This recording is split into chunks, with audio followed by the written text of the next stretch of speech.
మీ business ఏదైనా మీ ఊర్లో promotion చేయాలంటే అది సుమన్ టీవీతోనే సాధ్యం. ఇప్పుడే సంప్రదించండి. ఎండాకాలం వస్తుంది.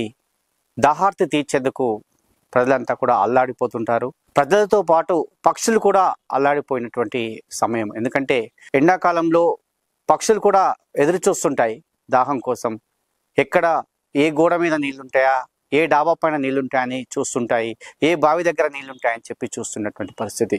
మరి అలాంటి పరిస్థితుల్లో పక్షులకు సంబంధించి ఒక ప్రేమికుడు ఒక ప్రింట్ తీశాడు పక్షులకు సంబంధించి. అంటే పక్షుల దాహార్తిని తీర్చండి అని చెప్పి ఒక కరపత్రాన్ని రిలీజ్ చేసిన పరిస్థితి. ఒకసారి చూస్తే ఆ కరపత్రంలో ఏమని ఉందంటే, దాహం వేస్తుంది కాసిన్ని మంచి నీళ్లు ఇవ్వరా అని చెప్పి ఉన్నటువంటి ఈ కరపత్రము నెట్టింట్లో వైరల్గా మారింది. ఎవరి స్టేటస్లు చూసినా కూడా ఆ కరపత్రమే కనిపించింది. యాదాద్రి జిల్లాలో ఈ చాలామంది స్టేటస్ పెట్టుకున్నారు, వివిధ గ్రూపులలో షేర్ చేశారు. అదంతా కూడా నెట్టింట్లో సోషల్ మీడియాలో వైరల్గా మారినటువంటి పరిస్థితి మనం ఒకసారి చూస్తున్నాం. అంటే ఆ లెటర్లో ఏముందని చూసినట్లయితే, దాహం వేస్తుంది కాసిన్ని మంచినీళ్ళు ఇవ్వరా ప్లీజ్ అని ఒక కొటేషన్ పెడుతూ రాసినటువంటి పత్రం ఇది.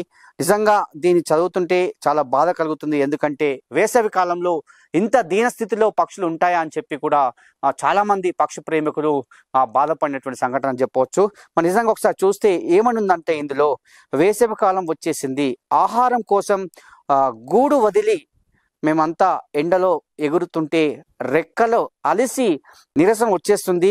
ఆ సమయంలో దాహంతో గొంతు ఎండిపోతుంది. కాబట్టి పోయిన ఏడాదే పక్షులను చనిపోయామని చెప్పి చెప్పినటువంటి సందర్భము. అందులో వేసవి కాలం వచ్చేసింది, ఆహారం కోసం గూడు వదిలి ఎండలో ఎగురుతుంటే రెక్కలు అలిసి నీరసం వచ్చేస్తుంది, దాహంతో గొంతు ఎండిపోతుంది. పోయిన ఏడాది మా పక్షి జాతి ఎన్నో రకాల పక్షులు నీటి చుక్క దొరకక దాహంతో చనిపోయారట.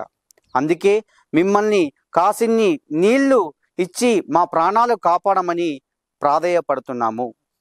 శ్రమ అనుకోకుండా మా కోసం మీ పిట్ట గోడలపై కావచ్చు, లేదంటే డాబాలపైన కావచ్చు, వీలైన ప్రదేశంలో కొంచెం మంచినీళ్ళు ఏర్పాటు చేస్తే త్రాగి ప్రాణాలను నిలుపుకుంటామని చెప్పి ఉన్నటువంటి ఈ లెటర్లో ఉంది.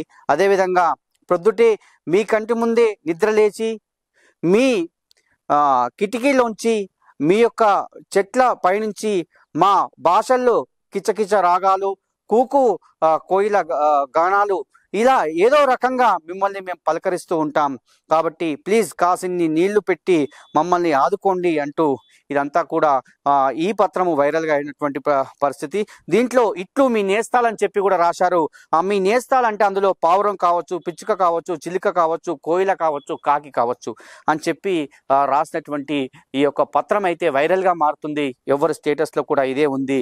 అంటే ఇందులో సారాంశం ఏమిటంటే, గత ఏడాది ఎండాకాలంలో మా పక్షి జాతులు ఎన్నో చనిపోయాయి. మరి ఈసారైనా మా పక్షి జాతులు నిలవాలంటే, మేము బతకాలి అంటే కాసిన్ని నీళ్ళు ఇవ్వండి అని చెప్పి చెప్పినటువంటి సందర్భము. కాబట్టి పక్షు ప్రేమికులే కాదు, ప్రతి ఒక్కరు ఆలోచన చేయండి.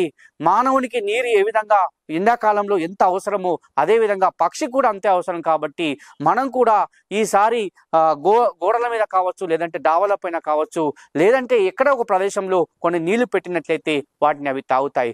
తర్వాత ఇంకేం కోరుకున్నాయంటే, నీటితో పాటు వీలైతే కొన్ని గింజలు ఇవ్వండి అని చెప్పినటువంటి సందర్భం ఈ యొక్క పత్రంలో ఉంది.